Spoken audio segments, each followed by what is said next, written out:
शिव महापुराण की कथा दोनों चंदन का वर्णन कर रही है।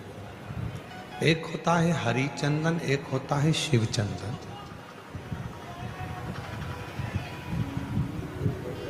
और दोनों चंदन बहुत कठिनता से नहीं बनते। पूर्ण समर्पण के साथ में ये दोनों चंदन का निर्माण होता है।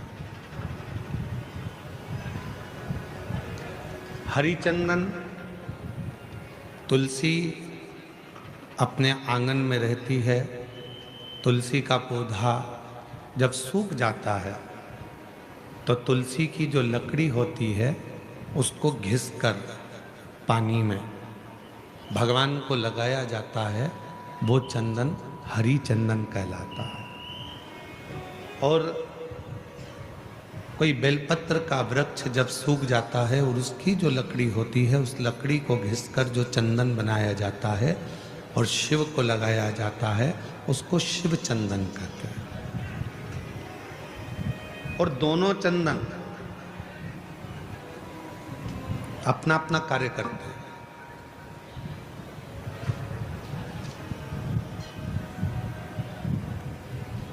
जैसे चंदन लगाते समय 3 उंगली का प्रयोग हम भगवान शिव पर करते हैं।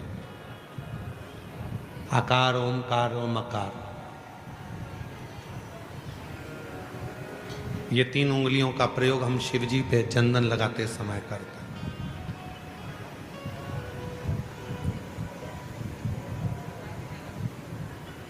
शिव चंदन एक ऐसा चंदन, जब कोई बेलपत्र की लकड़ी, कोई बेलपत्र का पेड़ जब सूखता है तो उसकी छोटे से लकड़ी को हम अपने घर में रखकर उसको घिसकर शिव जी को इन 3 उंगलियों से चंदन को लगाते हैं।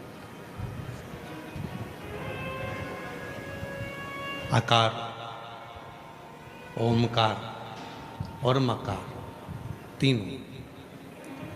पर इन 3 उंगली को जब हम लगाते हैं और 3 उंगली से जब हम त्रिपुंड बाबा का लगाते हैं तो उसमें जो नीचे की उंगली है मकार, जो नीचे की रेखा है मकार, हम जब चंदन लगा रहे हैं तो नीचे की जो रेखा है, एक कोई फोटो आया है, जैसे ये 3 उंगली से ये चंदन लगा, आकार, ओमकार और ये मकार।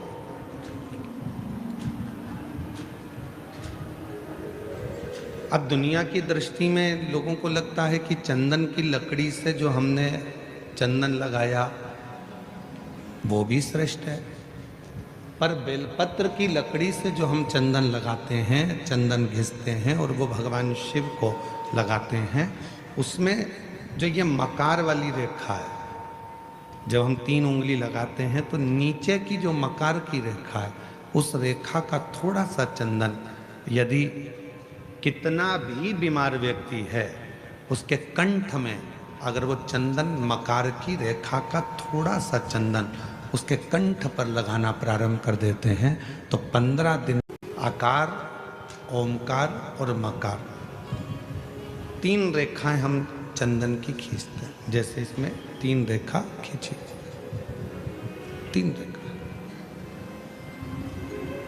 एक हरी चंदन है जो तुलसी की लकड़ी को घिसकर, जब तुलसी सूख जाती है, तुलसी जब सूख जाती है तो उसकी लकड़ी को घिसकर तैयार करा जाता है, उसको हरी चंदन कहते हैं। और वो हरि चंदन भगवान नारायण को, शालिग्राम भगवान को, भगवान नारायण को, भगवान विष्णु को वो हरि चंदन लगाया।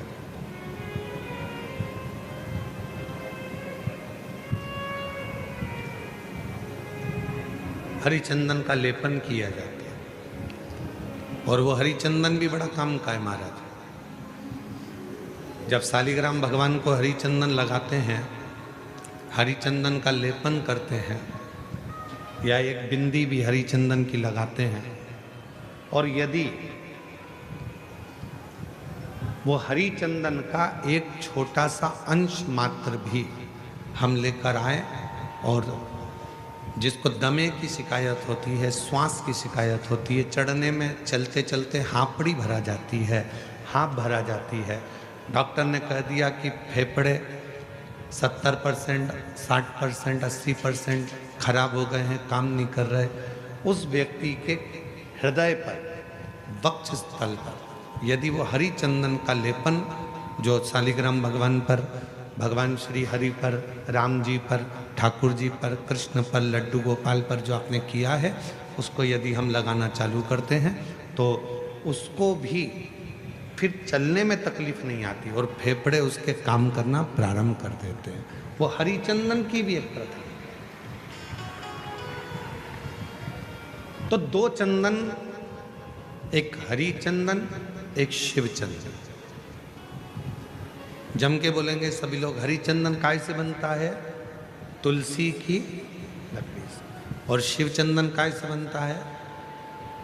बेलपत्र जो सूख जाता है, लकड़ी जो सूख जाती है उसके।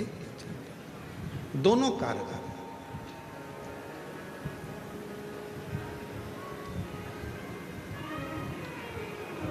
और तेरी पूजन को भगवान